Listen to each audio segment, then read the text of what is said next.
Bismillahirrahmanirrahim. Assalamualaikum warahmatullahi wabarakatuh. Amsayna wa amsal mulku lillah walhamdulillah. La ilaha illallah wahdahu la syarika lah. Lahul mulku wa lahul hamdu wa huwa ala kulli syai'in qadir. Rabbi nas'aluka khaira ma fi hadhihi al-lailati wa khaira ma ba'daha wa na'udzu bika min syarri ma fi hadhihi al-lailati wa syarri ma ba'daha. Rabbi na'udzu bika minal kasali wa su'il kibar. Rabbi na'udzu bika min 'adzabin fin nari wa 'adzabin fil qabr. Allahumma bika amsayna wa bika asbahna wa bika nahya wa bika namutu wa ilaikan nusyur. Asyhadu an la ilaha illallah wahdahu la syarika lah wa asyhadu anna Muhammadan 'abduhu wa rasuluh.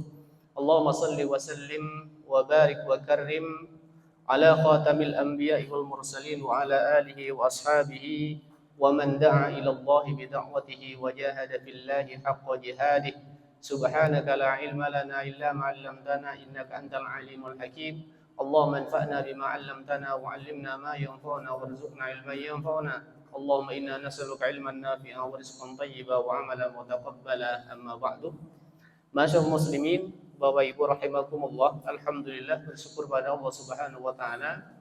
Sore yang baik ini Allah perkenankan kita semuanya untuk tetap melaksanakan aktivitas yang baik, aktivitas yang positif, dan insya Allah aktivitas yang diridhai oleh Allah Subhanahu wa taala.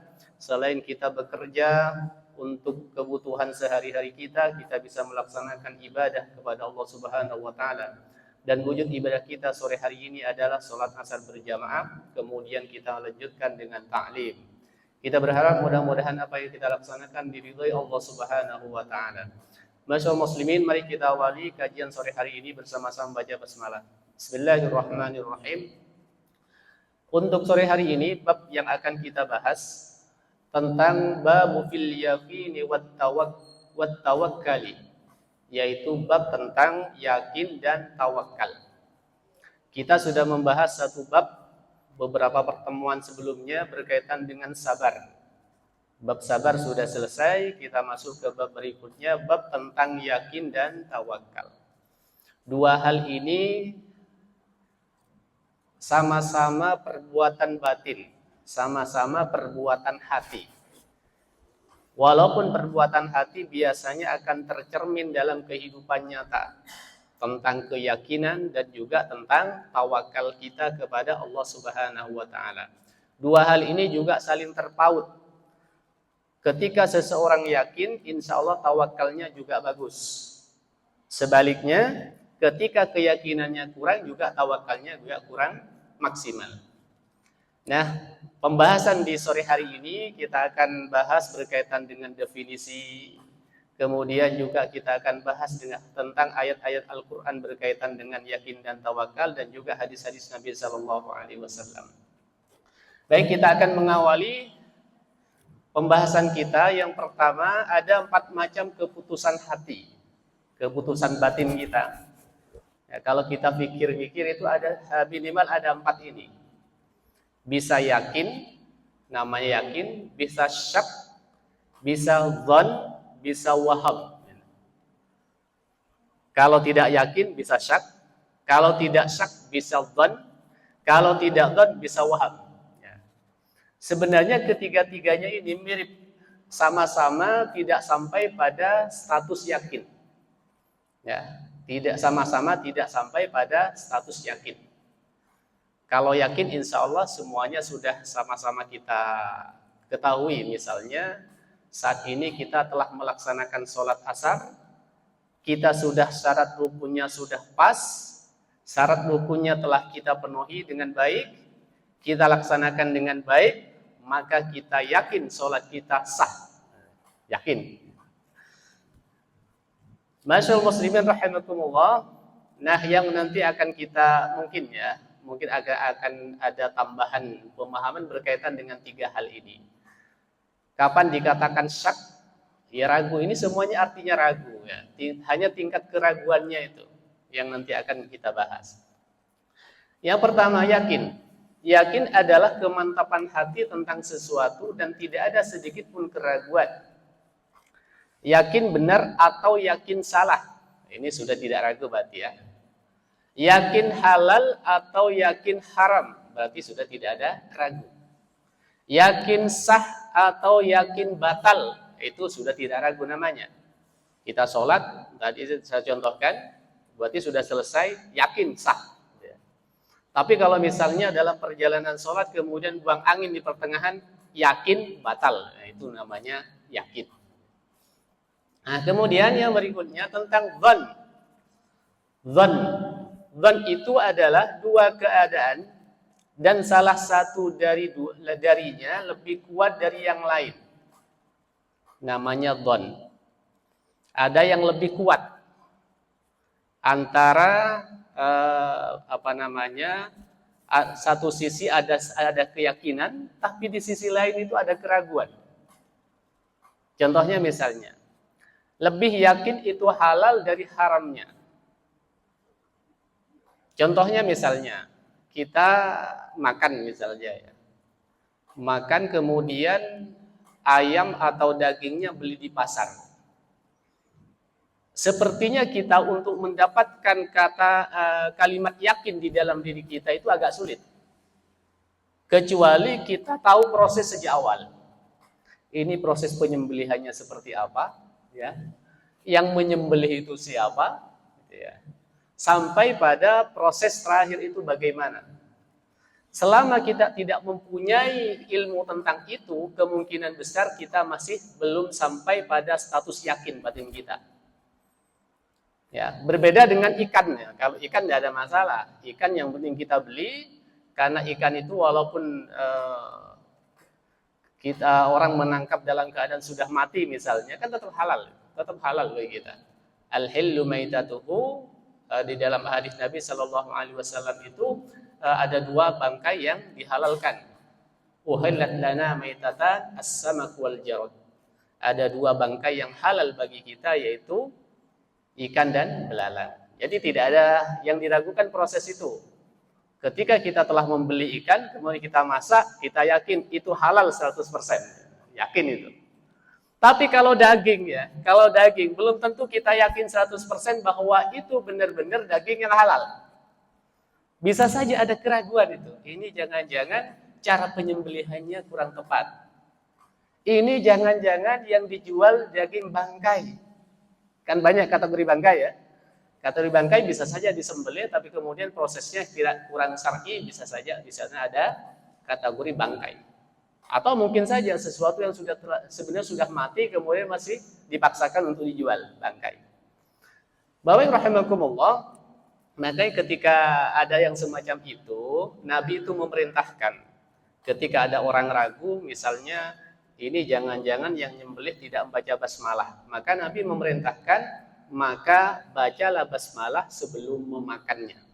Itu. Kalau ragu pada saat kita membeli. Karena kita memang benar-benar ragu Bapak Ibu kalau kita tidak tahu proses di awal. Benar, agak ada keraguan. Hanya persentase keraguannya berapa persen dalam diri kita, ya. Kalau lebih banyak persentase keyakinannya, maka itu namanya dzan. Ya. Tapi kalau lebih tinggi keraguannya, itu namanya istilahnya waham nanti. Waham. Ya. Kemudian lebih yakin salah daripada benarnya, misalnya, atau lebih yakin benarnya atau salahnya. Jadi persentase yang lebih tinggi itu namanya dzan, sedangkan persentase yang lebih kecil itu namanya waham. Yang ini waham. Masyaallah muslimin, kemudian yang berikutnya adalah syak. Syak itu keadaan dua hal dan tidak ada keunggulan salah satu dari keduanya. Tidak ada keputusan dalam hati. Syak itu ragu. Contohnya misalnya sholat kita. Sholat. Pada saat rakaat kedua atau rakaat ketiga kita ragu ini. Kita sholat sendiri misalnya pas di rumah, pas kita dalam keadaan sakit misalnya, sholat kita. Di rakaat kedua atau rakaat ketiga kita ragu. Ini sudah masuk rakaat ketiga apa keempat ya, atau kedua ya, ragu. Tidak ada keputusan. Ya, tidak ada keputusan. Tidak ada indikator-indikator yang bisa mengingatkan kita bahwa saat itu kita berada di posisi rakaat berapa. Itu namanya syak.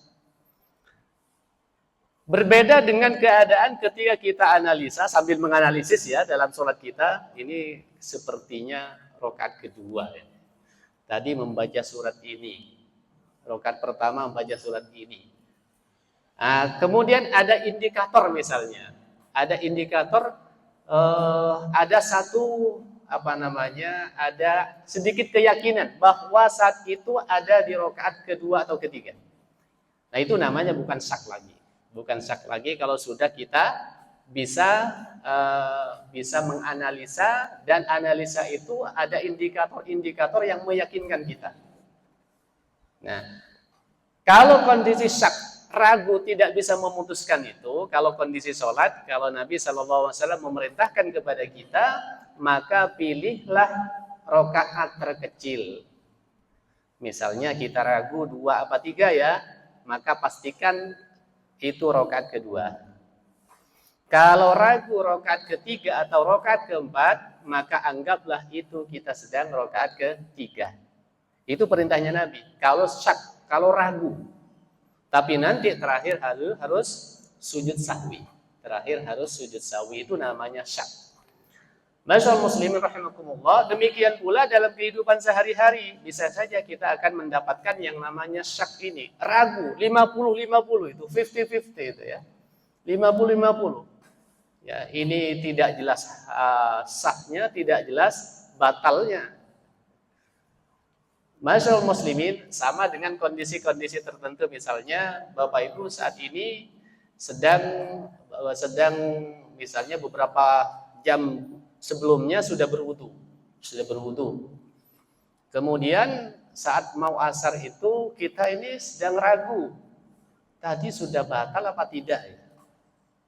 Belum bisa memutuskan. Di situ itu namanya syak, Tapi kondisi semacam itu, kalau perintah dalam agama, kalau sebelumnya memang berwudu, kemudian muncul keraguan setelahnya, maka anggaplah kita sedang berwudu. Itu. Agama memberikan solusi semacam itu. Yang repot itu kalau dalam kehidupan sehari-hari berkaitan dengan halal haram. Kalau sudah berkaitan dengan halal haram, kemudian kita jatuh dalam hal yang syak ini, ragu ini, maka lebih aman kita menghindar. Khawatir nanti jatuh pada perkara syubhat. Khawatir nanti ada perkara syubhat. Misalnya begini, kita ini mungkin Bapak Ibu kan sering perjalanan kemana-mana, misalnya ke suatu tempat, yang tempat itu rata-rata misalnya menjual makanan-makanan yang tidak halal, misalnya tidak halal. Ketika makan di tempat itu bisa saja muncul keraguan itu. Ini makanannya halal apa tidak ini. Ya, bisa ke Bali. Kecuali kalau sudah ada tulisan 100% halal, berarti kita tidak usah ragu di situ, berarti halal. Tidak usah ragu. Gak ada tulisannya, sudah kondisi lapar ini. Nah, apa yang perlu kita lakukan? Ya kita dengan sedikit kehati-hatian, perlu ada kehati-hatian mencari makanan-makanan yang bisa menjamin kehalalannya. Masyaallah muslimin rahimakumullah. Dari mana munculnya keraguan itu, Bapak Ibu? Munculnya keraguan itu ada dua, minimal ada dua. Yang pertama, karena minimnya pengetahuan kita. Bisa muncul ragu, bisa muncul syak, dzan atau waham. Itu minimnya pengetahuan. Misalnya contoh yang paling dekat dengan kita, sholat misalnya. Kalau seseorang itu tidak memiliki ilmu yang cukup tentang ilmu sholat, maka orang itu akan mudah ragu dalam sholatnya. Ketika ditanya, sah tidak sholatnya? Ya tidak bisa memutuskan karena belum tahu ilmu tentang sholat. Takbiratul ihramnya sudah benarkah? Rukuknya sudah benarkah? Bacaannya sudah benarkah? Dan lain sebagainya. Kalau orang belum cukup ilmu, dia belum bisa memutuskan apakah yang ia lakukan telah benar-benar sah atau tidak. Makanya orang yang belum cukup ilmunya itu akan ragu. Sama dengan kita melaksanakan tugas sehari-hari. Kalau belum punya ilmunya tentang hal itu, mesti ragu melaksanakannya. Yang kedua, bisa saja karena faktor lupa. Seperti tadi itu contohnya. Masalah sholat, wudu dan sebagainya.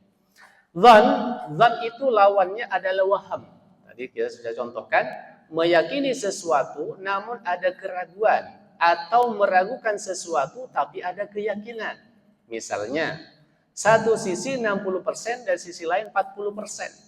Yang 60% itu namanya dzan dan yang 40% namanya waham. Ini istilah saja, istilah ya. Jadi kalau dalam diri kita ada keraguan, tapi di situ sudah ada keyakinan dikit itu. Tinggal kita lihat keyakinannya lebih besar tak dengan keraguannya. Yang lebih besar itu namanya dzan, ya. Entah lebih besar keyakinannya atau lebih besar keraguannya itu namanya dzan. Yang lebih kecil persentasenya itu namanya waham. Ya. Ini pengetahuan bagi kita. Kemudian, masyaallah muslimin rahimakumullah, kita masuk ke kalimat yakin. Kalimat yakin. Kita nanti akan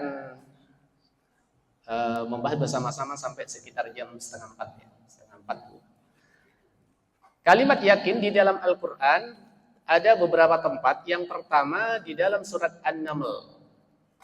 Yakin itu mempunyai arti benar. Jadi yakin kalau kita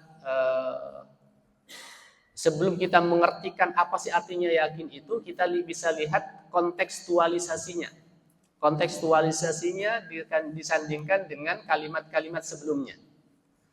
Bisa saja yang pertama mempunyai arti benar. Ini berkaitan dengan berita. Wajituka min saba'in binaba'i yaqin. Dan surat Naml. Dan aku mendatangimu dari negeri Saba membawa kabar yang benar. Benar itu yakin ini. Binaba'i yaqin. Yakin itu artinya benar. Sesuai dengan fakta. Ya, sesuai dengan fakta itu artinya yakin. Tapi juga artinya benar. Yang pertama. Kemudian yang kedua, bermakna mempercayai. Wabil akhirati hum yuqinun, dan mereka sangat mempercayai keberadaan akhirat. Bapak Ibu rahimakumullah, inilah salah satu perbedaan antara yakin dengan iman. Ya, antara yakin dengan iman. Kalau yakin itu bisa saja ada sangkut pautnya dengan masalah-masalah yang gaib, tapi juga ada sangkut pautnya dengan masalah-masalah yang faktual, yang ilmiah. Itu yakin namanya. Ya, kalau iman kan tidak bisa karena ilmiah. Misalnya begini maksudnya. Ya, ketika kita menyampaikan kepada teman kita, misalnya kita lagi habis bepergian dari luar negeri, gitu ya. Taruhlah baru umroh misalnya begitu ya. Kita cerita kepada temannya. Teman itu belum tahu tentang situasi Madinah dan Mekah. Nah, dan mereka percaya ketika kita ceritai. Itu namanya yakin. Itu namanya yakin. Dengan kepercayaan itu namanya yakin. Bukan namanya iman. Oh, iman adanya Madinah, iman adanya Mekah. Tidak. Karena itu bukan hal-hal yang gaib. Jadi yang bisa dianalisis secara ilmiah, baik melalui observasikah atau informasi dari orang ke orang, ya, tentunya dengan kerangka ilmiah, itu namanya yakin. Yakin. Kalau iman itu berkaitan dengan hal-hal yang gaib.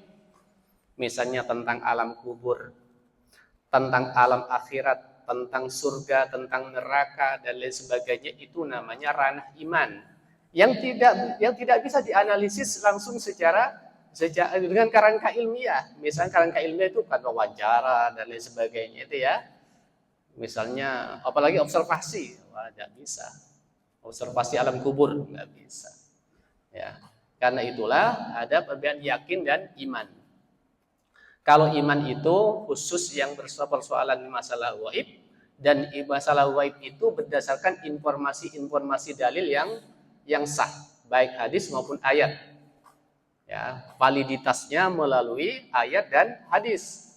Itu namanya iman. Kalau yakin bisa berkaitan dengan yang faktual ilmiah dan juga bisa berkaitan dengan yang gaib. Kemudian yang ketiga berarti mati. Yakin itu mempunyai arti mati. Wa'bud rabbaka hatta ya'tiyakal yakin, dan beribadahlah kepada Tuhanmu hingga kematian mendatangimu. Kematian yakin artinya kematian. Makanya ini pentingnya kita mengetahui struktur kalimat di dalam ayat maupun di dalam hadis. Karena kadangkala ketika bersanding dengan kalimat-kalimat tertentu, satu kalimat itu mempunyai arti yang berbeda, termasuk yakin ini. Ya. Kalau diartikan yakin sebagaimana umumnya, ini akan bisa menjadi kacau itu, bisa menjadi kacau. Makanya orang itu kadang-kala bisa saja tidak sholat gitu, dengan berdasarkan kalimat ini. Ia mengatakan sembahlah Allah, kalau kamu sudah yakin, kalau belum yakin ya tidak usah dulu. Atau bisa saja yang sebaliknya begini, sembahlah Allah sampai kamu benar-benar yakin, kalau sudah yakin ya tidak usah sembah lagi. Nah, ini kan kacau nanti. Ya. Masyaallah muslimin rahimakumullah. Keempat, makna nyata. Di dalam surah At-Takasur, lau ta'lamuna ilmal yakin, jika kalian mengetahui secara nyata ilmul yakin. Nanti ada beberapa yang berkaitan dengan ini, ada ilmul yakin, ada ainul yakin, ada hakul yakin. Kemudian yang kelima, mengetahui atau mengerti.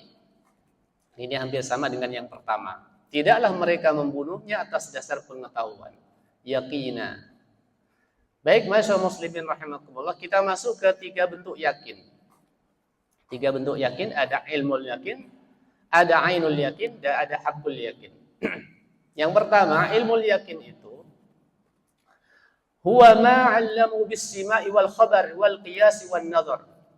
Ilmu yakin itu semua yang diperoleh melalui pendengaran, pengabaran atau informasi, analogi dan penalaran. Ya, analogi, penalaran atau logika. Itu namanya ilmu, namanya ilmu. Ilmu ya, ilmul yakin. Kalau ilmul yakin, ainul yakin namanya ain. Ain itu penglihatan. Huwa ma syahadahu wa ayanahu bil basar. Semua hal yang disaksikan dan dilihat dengan penglihatan mata. Jadi kalau pertama itu berdasarkan informasi. Informasi dia belum melihat, tapi berdasarkan informasi sudah yakin. Seperti tadi ceritakan tentang Madinah, yakin. Ya, dengan informasi itu. Kalau ainul yakin itu nggak melihat.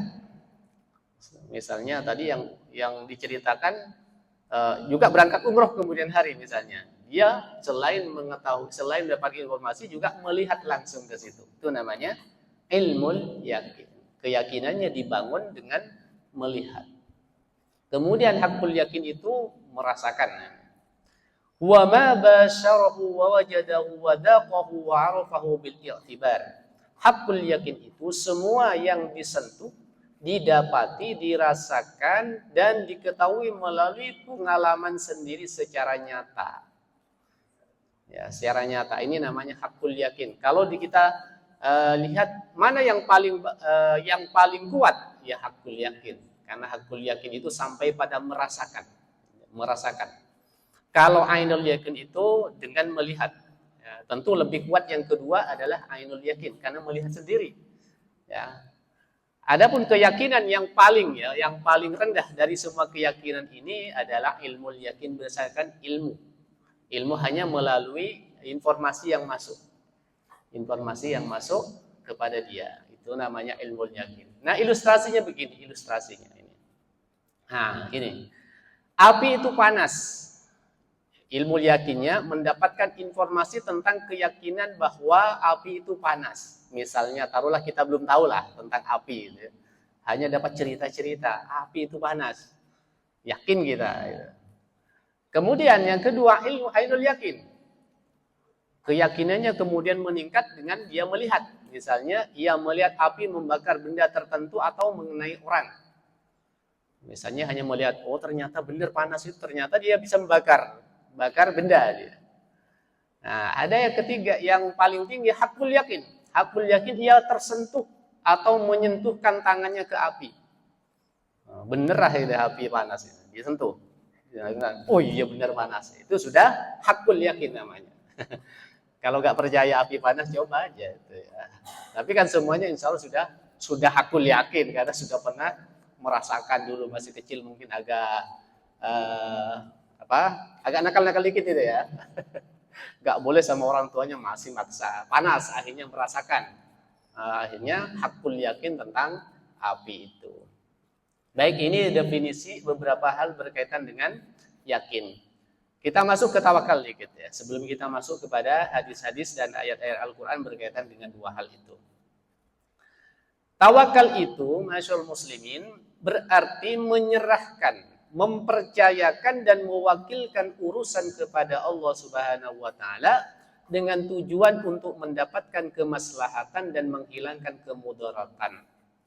Insya Allah kita sudah paham tentang hal ini. Tawakal menyerahkan urusannya kepada Allah Subhanahu wa taala, menyerahkan keputusan terbaik kepada Allah Subhanahu wa taala. Kenapa perlu diserahkan kepada Allah? Karena Allah yang tahu tentang masa depan.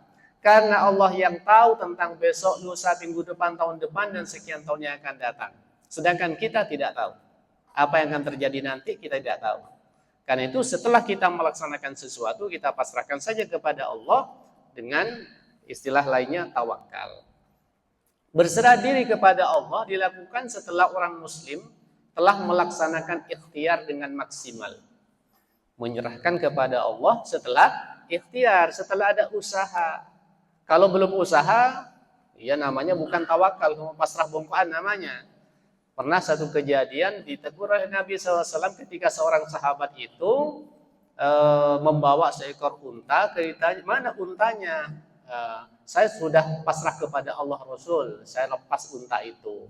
Ditegur oleh Nabi, ikat dulu untanya, baru pasrah sama Allah, baru tawakal kepada Allah. Jadi ikhtiar dulu. Ikhtiar dengan sebaik-baiknya, baru tawakal kepada Allah Subhanahu wa taala. Kalau belum maksimal kita melaksanakan sesuatu, maka untuk bisa diserahkan kepada Allah itu namanya keliru menyerahkannya. Wong belum usaha dari kita. Belum usaha. Jadi namanya tawakal, kita melaksanakan hal itu dengan sebaik-baiknya, kemudian kita serahkan kepada Allah Subhanahu wa taala. Ini pandangan Al-Ghazali. Ada dua pandangan yang saya kutip di sore hari ini dengan pandangan Ibnu Qayyim yang intinya hampir sama. Saya hanya ingin mengambil kalimat yang terakhir. Ini hampir sama kalimat terakhir. Ini, teguh hati ketika ditimpa bencana dengan jiwa yang tenang dan hati tentram. Ini hampir sama. Kalimat yang kedua, berlindung hanya kepadanya dan ridho atas sesuatu yang menimpa diri Anda. Itu. Artinya apa, masyaallah muslimin? Kalau kita telah bertawakal kepada Allah, kita telah pasrah kepada Allah, keputusannya Allah Subhanahu wa taala itu sudah terbaik. Maka semua keputusan Allah Subhanahu wa taala kita harus bisa terima dengan ridho. Itu namanya tawakal. Baik itu sesuai dengan harapan kita maupun tidak sesuai dengan harapan kita. Oh, namanya tawakal, namanya kita pasrah sama Allah. Ya terserah Allah mau putusin semacam apa. Ya. Karena kita sudah pasrah kepada Allah Subhanahu wa taala, maka kita tinggal nunggu keputusannya, dan keputusan Allah itu sudah terbaik, maka kita harus ridho dengan semua keputusannya itu. Itu namanya tawakal kalau ridho. Kalau belum ridho namanya tidak tawakal. Kadang-kala kan kita ini sedikit maksa sama Allah. Ya Allah, tak pasrahkan ini, tapi saya harus untung misalnya gitu, atau apa gitu ya. Misalnya kita usaha apa gitu. Usaha misalnya bisnis atau apa gitu ya. Ya Allah sudah ikhtiar, tak serahkan kepadamu, tapi ini harus untung ya Allah. Tidak mau rugi. Itu manusiawi. Masyaallah muslimin rahimakumullah. Kenapa perlu ada rasa tentram dalam hati, perlu ada ridho? Karena bisa saja keputusan Allah Subhanahu wa taala itu tidak sesuai dengan apa yang kita harapkan. Bisa saja. Maka Allah ini yang Maha tahu apa yang terbaik untuk kita. Allah tahu itu. Allah tahu. Apa yang kita harapkan, apa yang kita inginkan itu belum tentu lebih baik untuk kita. Belum tentu terbaik untuk kita apa yang kita inginkan. Tapi kan kita, nafsu kita berkeinginan agar apa yang kita inginkan terjadi. Kan begitu. Kita juga akan berharap kepada Allah hal itu terjadi. Kan begitu secara umum kita. Apa keputusan Allah terhalus seperti yang kita inginkan? Tidak. Keputusan Allah itu maha adil. Keputusan Allah terbaik. Keputusan Allah di atas segala-galanya. Maka semua keputusan Allah Subhanahu wa taala perlu kita terima dengan ridho. Itulah tawakal. Kalau kita gak ridho dengan keputusan Allah, itu namanya bukan tawakal. Nah, misalnya sakit misalnya. Sakit sudah berobat ke sana kemari, tawakal kita kepada Allah. Misalnya Allah menyembuhkan, ya alhamdulillah. Misalnya Allah belum menyembuhkan, ya kita ridho dengan itu. ridho, itu namanya tawakal. Tapi kalau batin kita masih berat dengan keputusan, ya Allah sudah berusaha ke sana kemari kok belum disebutkan. Nah, itu maksa. Ya, maksa namanya. Masyaallah muslimin yang dimuliakan Allah Subhanahu wa taala. Oke, 3 menit lagi. Nah. Berikutnya pembahasan kita masuk ke ayat Al-Qur'an. Di dalam surah Al-Ahzab ayat 22 ini masih berkaitan dengan iman dan tawakal. Walamma ra'al mu'minuna al-ahzab qalu hadza ma wa'adana Allah wa rasuluhu wa sadaqa Allah wa rasuluhu wa ma zadahum illa imanan wa taslima. Dan tatkala orang mukmin melihat golongan-golongan yang bersekutu itu, mereka berkata, inilah yang dijanjikan Allah dan Rasulnya kepada kita, dan benarlah Allah dan Rasulnya, dan demikian itu tidaklah menambah kepada mereka kecuali iman dan ketundukan. Ini kisahnya masyaallah muslimin pada saat perang Ahzab. Perang Ahzab itu kaum muslimin menghadapi musuh yang cukup besar. Dikatakan perang Ahzab itu jamak dari Hizbun. Hizbun itu partai kelompok. Ya kalau sekarang itu dengan koalisinya sangat besar. Ya, Nabi menghadapi kelompok-kelompok yang bersatu pada saat itu kaum muslimin.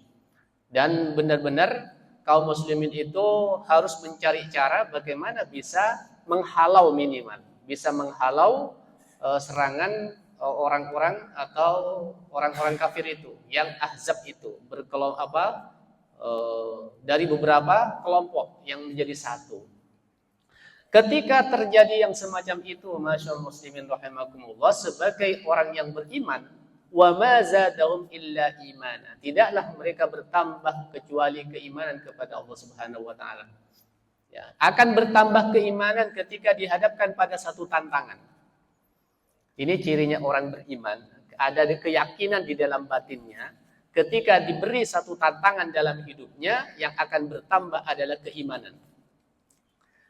Semakin tinggi tantangannya, semakin imannya semakin kuat. Semakin tidak banyak tantangan, semakin lemah imannya. Makanya kita ini yang hidup di daerah yang termasuk kalau di Indonesia kan nyaman ya, anteng gitu, nyaman, damai. Dengan kenyamanan dan kedamaian itu, ya, dari sisi yang lain bisa saja untuk menguatkan keimanannya itu tidak sama seperti keimanan orang-orang yang ada di Palestina. Tidak sama.